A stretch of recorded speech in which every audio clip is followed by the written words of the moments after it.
이 시간 우리 같이 한번 기도하겠습니다. 말씀을 통해서 은혜를 받게 해주시고 또 말씀을 통해서 다시 한번 우리가 새롭게 되려고 오늘 주신 말씀을 사모하시면서 우리 다 같이 주여 한번 부르고 함께 기도하시겠습니다.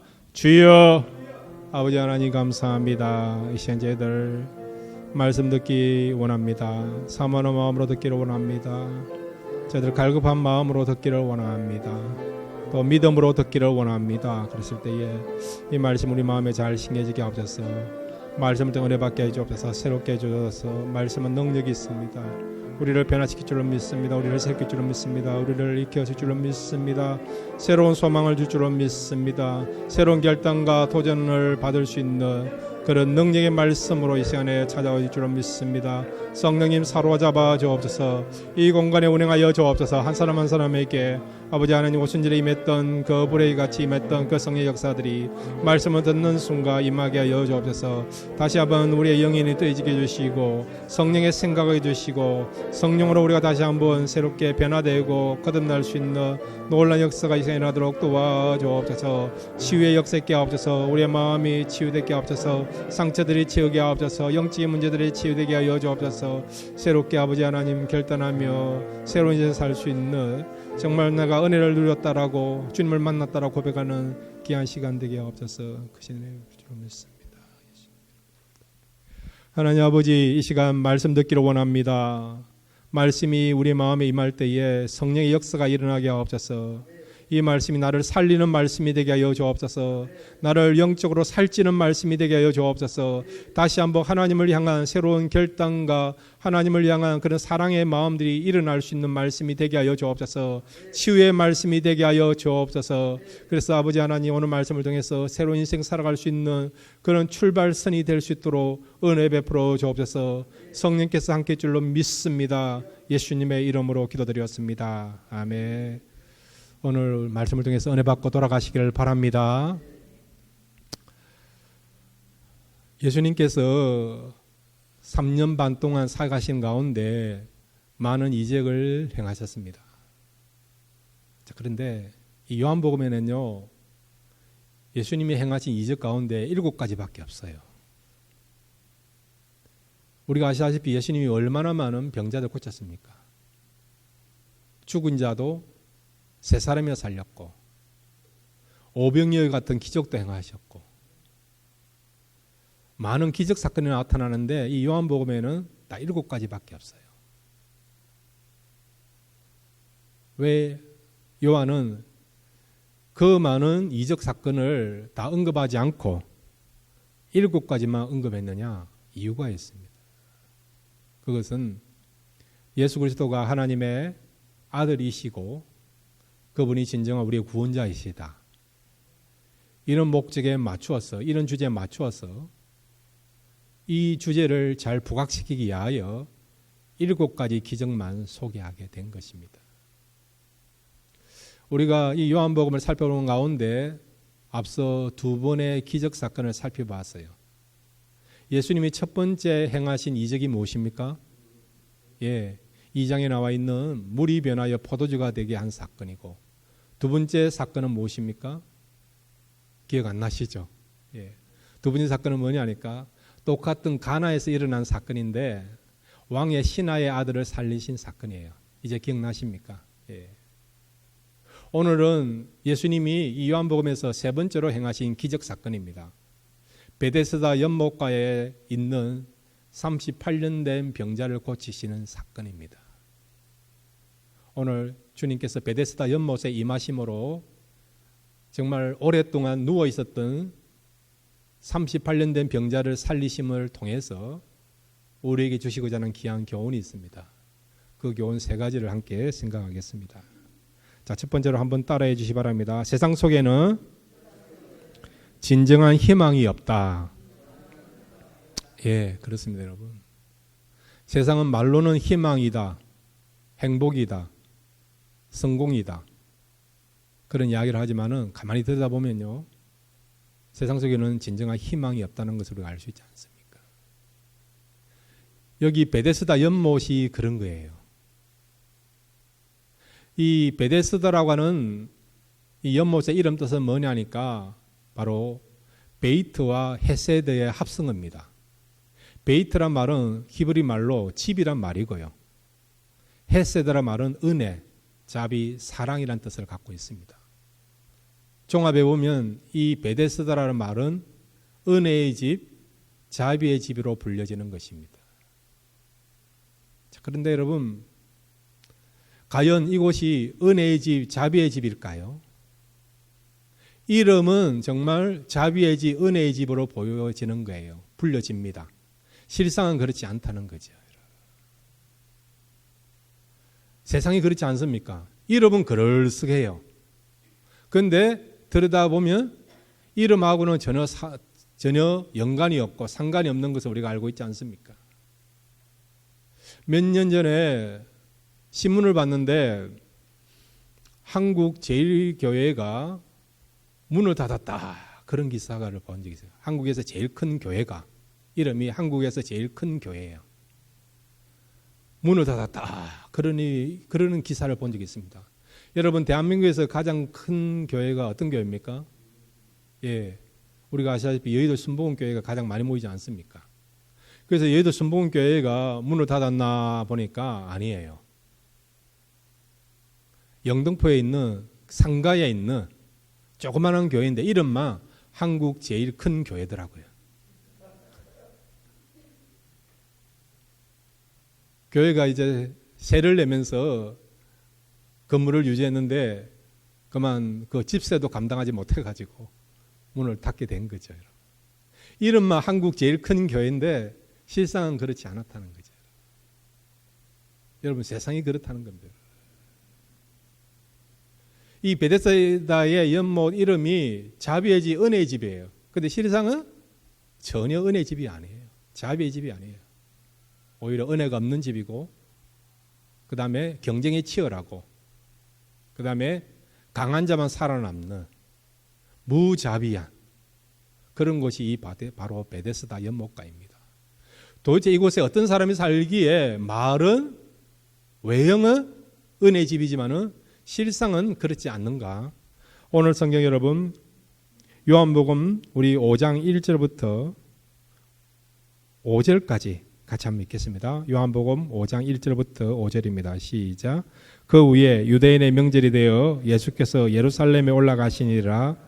예루살렘에 있는 양문 곁에 히브리 말로 베데스다라는 못이 있는데 거기 행각 5이 있고 그 안에 많은 병자, 맹인, 다리 저는 사람, 혈기 마른 사람이 누워 물의 움직임을 기다리니 이는 천사가 가끔 못에 내려와 물을 움직이게 하는데 움직인 후에 먼저 들어가는 자는 어떤 병에 걸렸든지 낫게 됨이러라.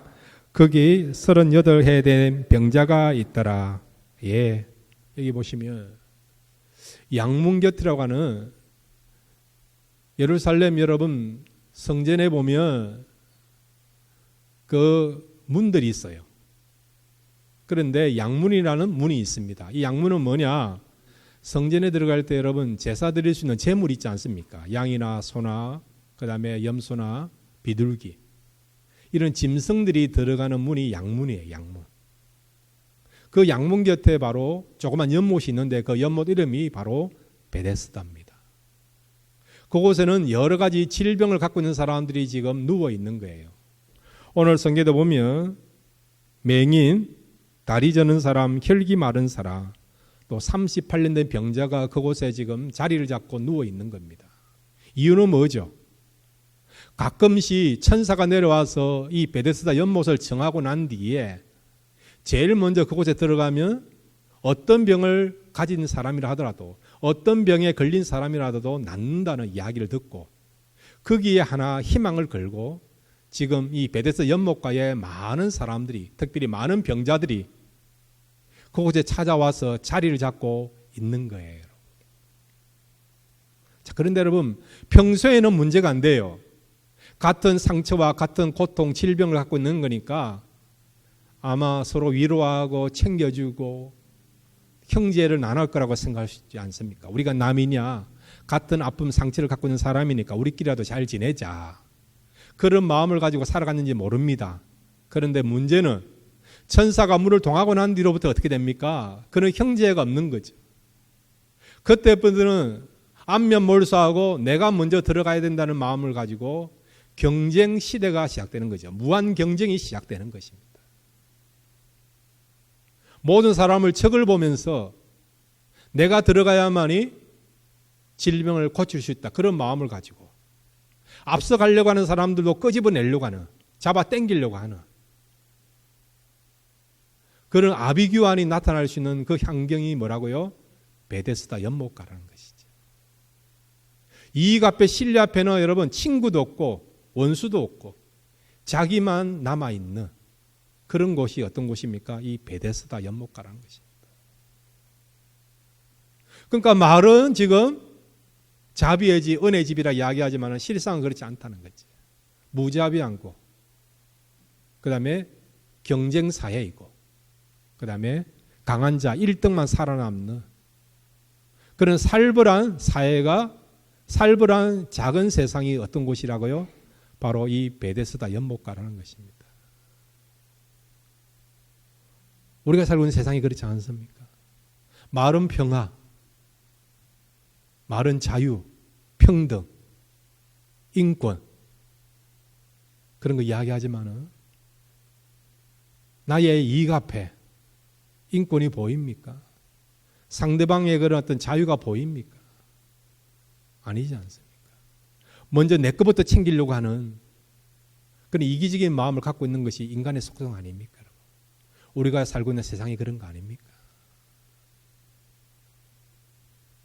자, 그런데 여러분, 이렇게 세상은 어떤 의미에서는 희망이 없지만은 그러나 비록 우리가 세상에 살지만은 우리에게 희망이 있습니다. 그리고 우리에게 희망이 되신 분이 있습니다. 누구이십니까? 요한복음 1장 우리 9절 같이 읽겠습니다. 요한복음 1장 9절입니다. 시작. 참비 있고 세상에 와서 각 사람에게 비추는 빛이 있었나니. 아멘. 빛이란 말은 여러분 소망이란 거예요. 소망. 우리에게 이 세상에 진정한 소망이 되신 분은 누구십니까? 참비 되신 분은 누구십니까? 예수 그리스도. 여러분, 주님이 여러분 마음에 계시면 여러분은 소망 가운데 있는 줄 믿으시기를 바랍니다. 어둠 가운데 있다 하더라도, 절망 가운데 있다 하더라도, 낙심된 가운데 있다 하더라도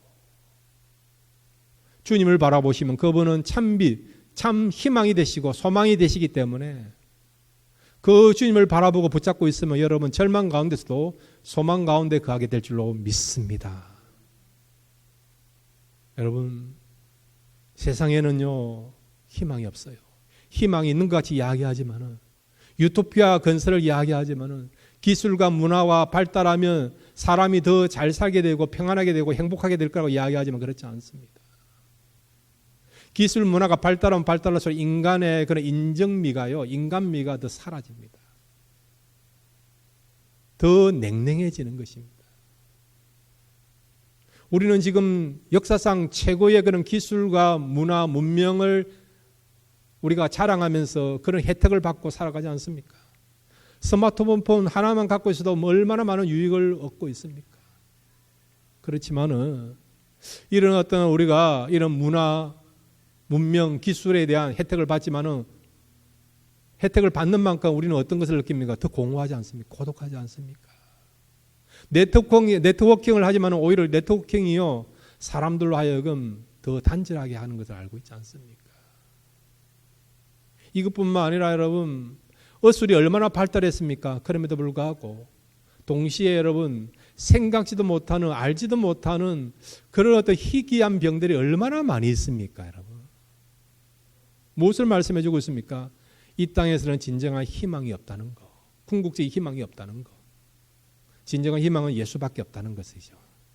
여러분, 절망할 때마다 한탄만 하지 마시고요, 왜 이런 세상에 내가 살아야 되는가 후회나 허무의 마음을 갖지 마시고, 그럴 때마다 진정한 희망이 되시는, 또 참빛이 되시는 예수님을 바라보시기를 바랍니다.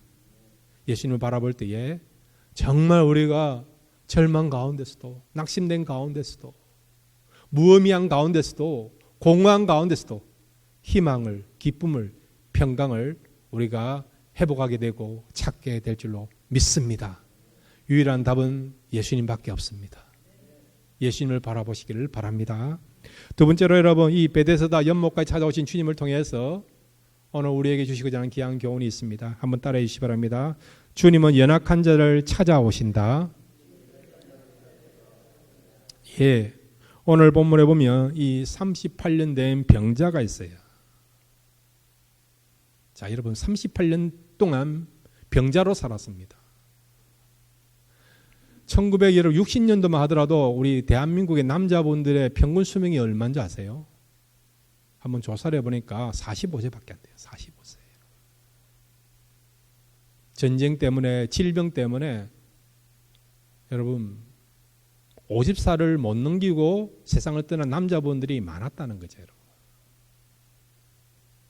그런데 2000년 전에 어떨까요, 여러분? 남자들의 평균 수명이 40세가 안 돼요. 그런데 오늘 이 본문에 나와 있는 이 38년 된 병자가 38년 동안 병자로 살았다는 것은 평생 동안 병을 안고 살았다는 거죠. 고통을 안고 살았다는 것입니다. 여러분, 성경에서 38이라는 숫자의 의미는 무엇입니까? 40이라는 숫자에 대한 의미는 알고 있지 않습니까? 훈련, 연단. 그렇게 우리가 알 수 있는 거 아닙니까, 여러분? 38년이라는 숫자의 의미는 무엇입니까? 자, 여러분, 이스라엘 백성들이요, 출애굽을 했어요. 출애굽해가지고 가데스 바니아까지 간 것이 2년이에요, 2년. 그 안에 무슨 일이 일어났습니까? 홍해를 건너고 십계명을 받았죠. 그 다음에 또 율법을 받았어요. 그리고 성막을 지었습니다. 이제는 하나님을 잘 예배하고 하나님 말씀을 살 수 있는 모든 기초가 갖춰졌습니다. 십계명을 받았고 율법을 받았고 그 다음에 성막을 지은 것이죠. 예배를 잘 드릴 수 있는 모든 환경이 만들어졌습니다. 그런데 어떤 일이 벌어졌습니까? 가데스 바니아에서 12명의 점탐꾼이 가나안 땅을 40일 동안 점탐하고 돌아와서 보고했지요. 그런데 10명의 점탐꾼들은 뭐라고 이야기했습니까? 가나안 땅은 모세가 이야기한 대로 젖과 꿀이 흐르는 땅이었습니다. 그렇지만 그곳에 살고 있는 사람들은 너무 강한 자이기 때문에 우리는 그 땅을 들어갈 수 없다는 거죠. 불신적인 보고서를 제출한 거예요. 반면에 여호수아와 갈렙은 그렇지 않죠. 그들은 비록 강할지라도 우리가 넉넉하게 이길 수 있다. 그들은 우리의 밥이다라고. 그렇지만 백성들은 다수인 10명의 전당꾼의 이야기를 듣고 원망하고 불평하면서 울면서 통곡하면서 우리가 애굽으로 돌아가자고 이야기하게 된 거죠. 그 결과로 말하면 어떤 일이 벌어졌습니까? 1일 1일이면 충분하게 가나안에 들어갈 수 있는데 이스라엘 백성들이 그때부터요 38년간 뺑뺑이를 돌면서 가나안에 들어가지 못하고 광야 생활을 했던 것이 바로 가데스 바네아에서 일어나던 사건이라는 거죠. 그러니까 38이라는 의미는 뭐냐? 불순종에 대한 대가로 말미암아 그들이 고난 당하고 고통받았던 시간이 뭡니까? 38이라 38. 오늘 이 38년 된 이 병자 의미가 그렇다는 것이죠. 그동안 그는 이런 어떤 죄에 대한 결과로 말미암아 고통받는. 그렇다고 해서 여러분 꼭 여러분 질병이 죄로 말미암아 된 게 아니에요, 여러분. 하나님이 연단시키기 위해서 어떤 경우는 질병을 주시는 경우 있죠. 하나님의 더 큰 역사를 경험하기 위해서 때로는 하나님께서 질병을 주시는 경우도 있습니다. 그런데 오늘 본문에 나타나는 이 사람은 그동안 이 고통과 고난의 시간을 겪었던 것이죠. 바로 38년이라고 하는 그런 불신에 대한 그런 어떤 고통을 받은 그런 시간들을 의미하는 것이 바로 이 38년 된 병자이고 38이라는 그런 숫자의 의미라는 것입니다. 이 사람이 이런 고통을 받는 것뿐만 아니라 이 사람은요 지금 또한 환경에 대한 그런 어떤 탓을 하고 있는 것을 보게 됩니다. 이 말은 깊은 상처를 갖고 있는 사람인 것을 우리가 알 수 있습니다. 오늘 성경 여러분 요한복음 5장 5절부터 7절까지 함께 읽겠습니다. 시작. 거기 38에 된 병자가 있더라. 예수께서 그 누운 것을 보시고 병이 벌써 오래된 줄을 아시고 이르시되 내가 낫고자 하느냐? 병자가 대답하되 주여 물이 움직일 때에 나를 못에 넣어주는 사람이 없어 내가 가는 동안에 다른 사람이 먼저 내려가나이다. 아멘. 주님이 오셔서 이 사람의 누운 것을 보셨댔어요. 그리고 아셨다라고 말씀하고 있습니다. 여기 주님이 보시고 아신다는 의미는 뭐냐? 적당하게 본다이 아니고 정확하게 본다는 거죠. 여러분 누가 사진을 보내주면 좀 더 알기 위해서 보기 위해서 어떻게 합니까? 땡겼어. 보지 않습니까? 주님이 지금 보신다는 의미가 바로 그거예요. 우리에 대해서, 우리 형편에 대해서, 우리의 고통에 대해서 자세하게 주님이 보신다는 거예요. 그리고 정확하게 아신다는 것입니다. 그리고 주님께서 이 병자에게 뭐라고 말씀하십니까? 오늘 성경 보시면 이르시되 내가 낫고자 하느냐 낫고자 하느냐. 왜 이런 질문을 했을까요? 이 사람의 믿음을 지금 알아보기 위해서, 스스로가 믿음을 지금 점검해 보기 위해서 주님은 아시면서도 이 사람의 필요를 아시면서도 물으시는 거예요. 우리가 생각할 때 병자가 원하는 게 뭡니까? 낫는 거 아닙니까? 그럼에도 불구하고 당연한 그런 내용임에도 불구하고 주님은 물으신다는 거예요. 여러분. 그래도 어떻게 답해야 됩니까? 주여 내가 낫기를 원합니다. 이렇게 고백해야 되는 거 아니에요. 주님이라면 나를 고칠 수 있습니다라고 그렇게 해야 되는 거 아닙니까? 성경에 보면 주님의 질문에 대해서 믿음으로 고백한 사람들 많이 있지 않습니까? 바디메오 같은 경우에는 네 소원이 뭐냐? 네가 원하는 게 뭐냐? 주님 물으실 때에 내가 보기를 원합니다라고 고백한 거 기억나지 않습니까?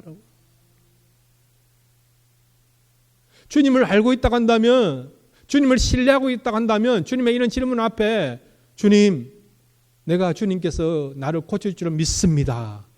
주님의 능력이라면 넉넉하게 나를 회복해 줄 줄은 믿습니다라고 고백해야 되는 거 아니에요, 여러분. 근데 이 사람은요, 어떻게 한 줄 아십니까? 먼저 환경을 탓하고 있어요, 환경을. 자, 오늘 성경 여러분, 7절 말씀, 다시 한번 읽겠습니다. 7절입니다. 시작. 병자가 대답하여 주여 물이 움직일 때에 나를 못에 넣어주는 사람이 없어 내가 가는 동안에 다른 사람이 먼저 내려가나이다. 예. 먼저 환경을 탓하고 있는 거죠. 천사가 물을 동하고 난 뒤에 나를 제일 먼저 넣어주면 내가 들어가서 나을 수 있는데 나를 넣어줄 사람이 없다는 거죠. 그래서 나는 38년 동안 지금 이 모양 이 고양으로 이 모양 이 꼴로 살고 있다는 거예요. 그러니까 지금까지 이 사람은 환경에 대해서, 사람들에 대해서, 상황에 대해서 탓하고 있는 것이죠. 우리도 그런 이야기 하지 않습니까? 잘 되면 내 탓이고 못 되면 조상 탓 하지 않습니까? 때로는 우리가요 참 환경에 대해서 탓하고 싶은 경우 있지요, 여러분. 그러나 여러분 그것도 기억하십시오. 그런 환경을 우리에게 허락하신 분도 하나님이라는 거. 하나님이라는 거예요. 모든 것이 하나님의 뜻 안에서 이루어진다는 걸 믿으시기를 바랍니다. 그리고 합력하여 선을 이루게 될 줄로 믿습니다. 지금은 해석이 안 돼요. 왜 그런 환경을 허락하셨고 그 사건을 만드셨는가? 또 그런 사람들을 붙여주시고 그런 일을 일어나게 하셨는가? 지금은 이해가 안 돼요.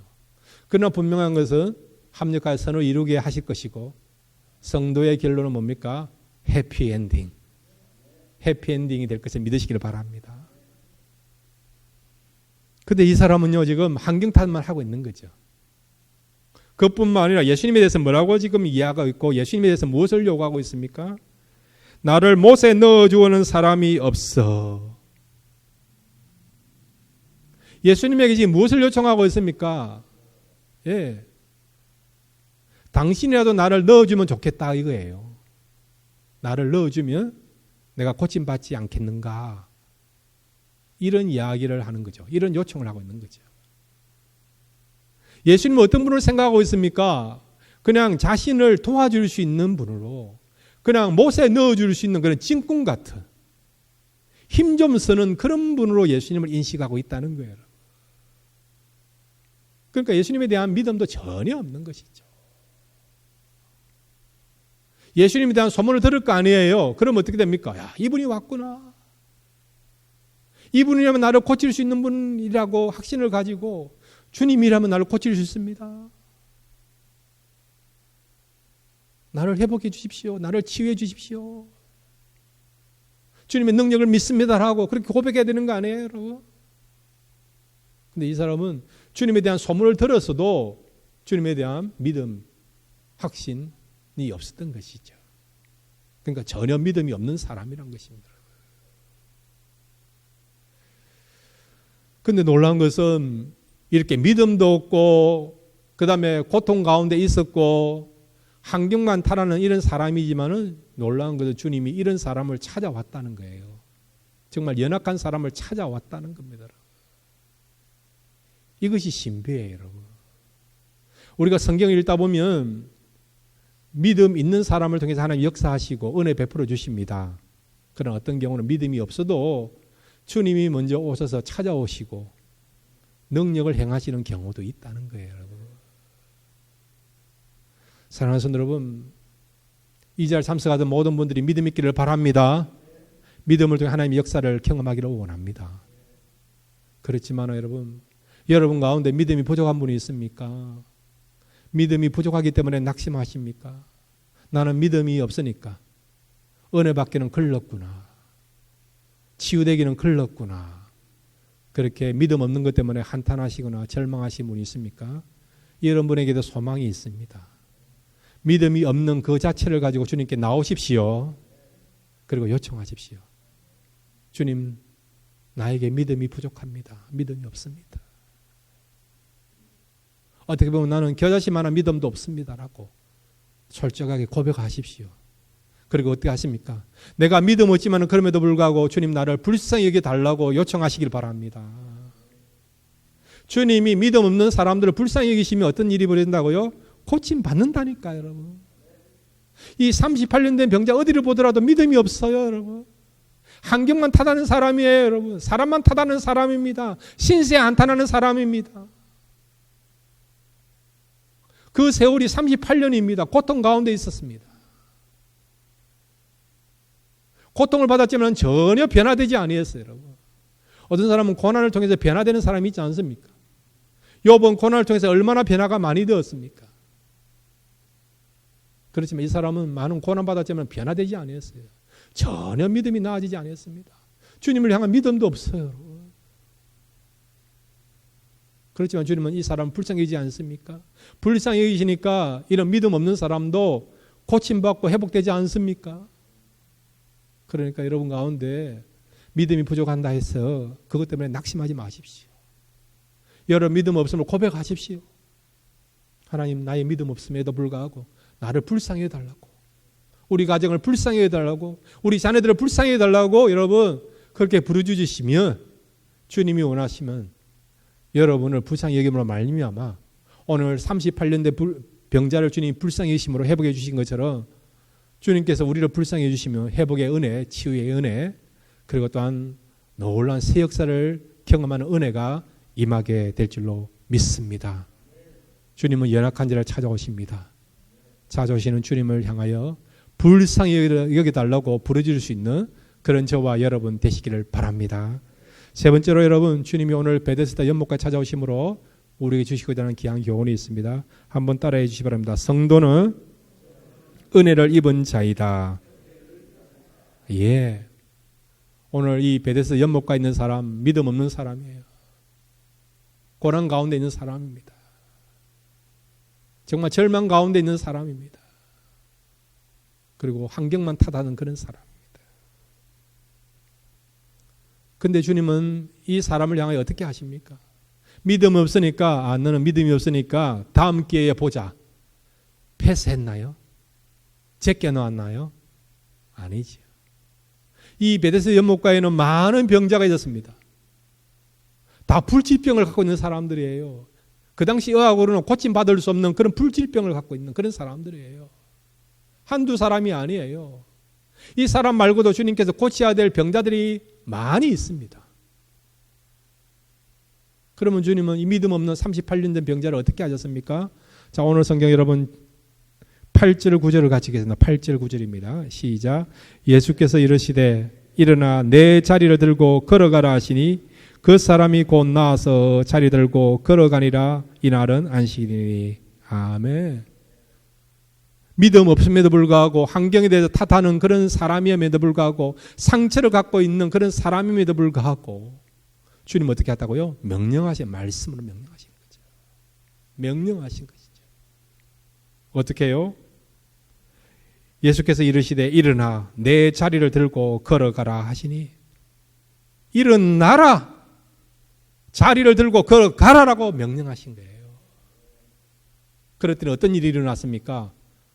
38년 동안 한 번도 일어나지 못했던 누워있던 이 사람이 절망 가운데 있었던 이 사람이 고통 가운데 있었던 사람이 일어나 걷게 되는 역사가 일어나게 된 거예요.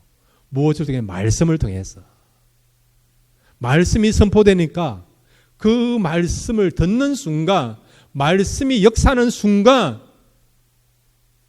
누워있던 자가 일어나는 걷는 새로운 인생을 살아가는 놀라운 역사가 일어나게 된 거죠.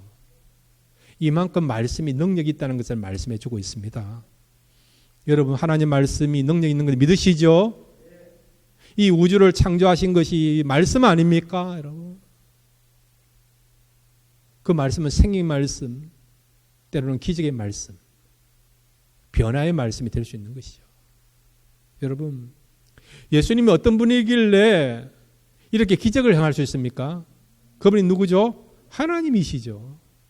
그리고 하나님 아들이시고 우리의 진정한 구원의 주가 되십니다.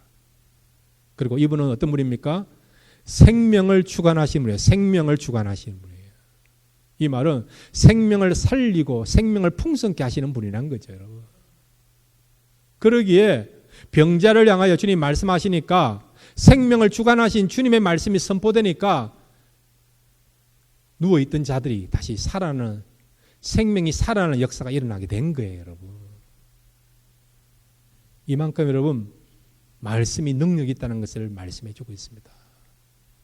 여러분 하나님 말씀의 능력을 믿으시기를 바랍니다. 이 말씀 믿으면요 여러분 구원의 역사 일어납니다.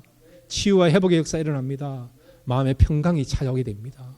감사하게 되고 기뻐하게 되고 세상을 바라보는 눈도 달라져요. 조금 전까지 우리가 부정적인 마음으로 바라봤던 세상에 대해서 긍정적으로 바라보게 되고요. 자신만만하게 용기를 가지면서 새로운 마음을 가지고 가질 수 있는데 그런데 여러분 말씀을 통해서 우리가 은혜를 받지 못하면 말씀의 능력을 체험하지 못하면요 늘 불안하고 염려 가운데 살아가는 것입니다. 그 다음에 여러분 이 말씀은요 우리가 이제 능력을 체험하는 것뿐만 아니라 이 말씀대로 선포하라고 우리에게 주신 것이 하나님 말씀이십니다. 주님이 선포함으로 말미암아 이렇게 누워있던 자가 일어나는 것처럼 저와 여러분도 이제 담대하게 말씀의 능력을 믿으면서 선포하면 여러분이 선포한 말씀을 통해서 회복의 역사, 치유의 역사, 그리고 또 나음의 역사, 새로운 역사들이 나타나게 될 줄로 믿습니다. 복음을 전할 때 마찬가지예요, 여러분. 어떤 분은 복음을 전할 때 아주 너무 이렇게요 비굴하게 복음을 전하는 사람이 있더라고요. 한번 믿어주시면 어떻겠습니까? 라면서요. 플리즈 하는 거예요. 아이들이 뭐 플리즈 요구할 때 플리즈 하지 않습니까? 그러지 마세요. 복음은 선포예요, 선포. 예. 옛날에 우리 최고의 권능 목사님 기억나지 않습니까? 예수천당 불신지옥 기억나지 않습니까? 선포예요, 여러분. 믿고 안 믿고는 여러분 그 복음을 듣는 사람의 선택이에요, 여러분. 믿으면 어쩌면 천국 가는 거죠. 안 믿으면 여러분 지옥 가는 거예요, 여러분. 담대하게 선포하세요, 여러분. 주 예수를 믿으라. 그리하면 너와 내 집이 구원을 얻으리라. 예. 사도 바울이 선포했더니 그 빌립보 간수들이 그 말씀을 믿고 온 가족이 예수 믿지 않습니까? 예. 은과 금은 내게 없지만은 내게 있는 것을 너에게 주느니 곧 나사렛 예수의 이름으로 걸어나라 하니까 날 때부터 안전병이 된 사람이 일어나지 않습니까, 여러분? 선포한 거예요. 한번 일어나 주세요. 아니지 않습니까? 죄를 한번 봐주세요. 그거 아니지 않습니까? 일어나라라고 선포한 거예요, 여러분. 주 예수를 믿으라고 선포한 거 아닙니까, 여러분? 당당해야 됩니다, 여러분. 왜? 선포하면 능력이 나타나기 때문에 그렇다는 거죠. 그러면 여러분 말씀의 능력을 믿으시기를 바랍니다. 그리고 그 말씀 믿었다고 한다면 믿음을 가지시고 하나님이 뒷감당해 주니까 담대하게 선포하십시오. 안 믿는 사람이 있다면 선포하십시오. 오직 예수 그리스도만이 유일한 구원의 주다. 예수를 믿으면 구원받을 수 있습니다라고 당당히 선포하십시오. 그리고 그 사람의 마음을 변화시키시고 열매 맺게 하시는 분은 내가 아니고요, 성령이 하시는 것입니다. 성령 하나님이 뒷감당해 그걸 믿고 담대하게 선포하십시오. 여러분이 선포하심으로 말미암아 여러분의 가족은 가운데 아직도 예수 안 믿는 사람이 있다고 한다면 여러분이 전하는 복음을 통해서 복음화되는 진정한 영적인 가족이 되는 역사가 일어나기를 바랍니다. 안 믿는 사람 만나더라도 선포하십시오. 그러면 여러분 성령이 역사하시면 여러분이 전한 복음을 통해서 그 복음을 듣고 회개하면서 주님의 백성이 되는 그런 놀라운 역사가 일어나게 될 줄로 믿습니다. 여러분 말씀은 힘이 있습니다. 이렇게 믿음 없는 사람도 말씀을 듣는 순간 일어나지 않습니까? 그 말씀을 붙잡으면 새로운 역사가 일어나게 되는 것을 우리가 보게 되는 것이죠. 이번 한 주간 여러분 말씀의 역사를 믿으시기를 바랍니다. 말씀을 선포하십시오. 여러분을 통해서 많은 영혼들이 죽게 돌아오게 되고 또 여러분들 말씀을 통해서 승리하게 되는 그런 하나님의 사람들 될 줄로 믿습니다. 이런 놀라운 역사를 경험하시는 이번 한 주간 되시기를 주님의 이름으로 축복합니다.